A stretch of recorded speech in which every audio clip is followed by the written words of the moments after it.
جول! لعب الكرة ده أجمل حاجة بحبها.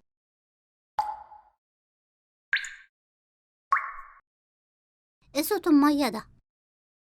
لما اروح اشوف.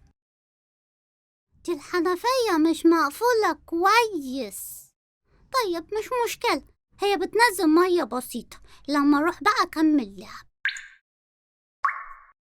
يا كتاكيتو، تعال شوف منين صوت المية ده.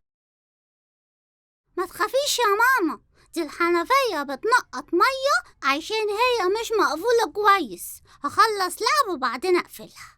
تعال يا كتاكيتو، عايزة اوريك حاجة. شايف الجبل اللي بره ده؟ شايف قد ايه هو كبير؟ شايف يا ماما. ده كان أصله حبة رمل واحدة بس، اتجمع عليها حبات رمل تانية لحد ما عملت الجبل الكبير قوي ده. فهمت؟ فهمت يا ماما. اول لما اروح هقفل الحنفية كويس. وحشتيني يا كورتي يا حبيبتي، يلا نكمل لعب. ايه ده؟ ايه المية دي؟ ايه المية اللي مغرقة الأرض دي؟ يا نهار أبيض، البيت غرق. يا كتاكيتو، اصحى اصحى، انت كمان نايم ولا كأنك عملت حاجة؟ صباح الخير يا ماما، في ايه اللي حصل؟ تعال شوف بنفسك. ايه ده؟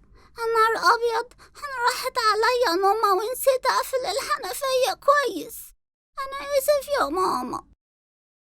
اتفضل معايا، يلا ننشف الأرض اللي غرقت من المية، ونروح نجيب المية للشرب والطبخ بدل اللي اتهدرت.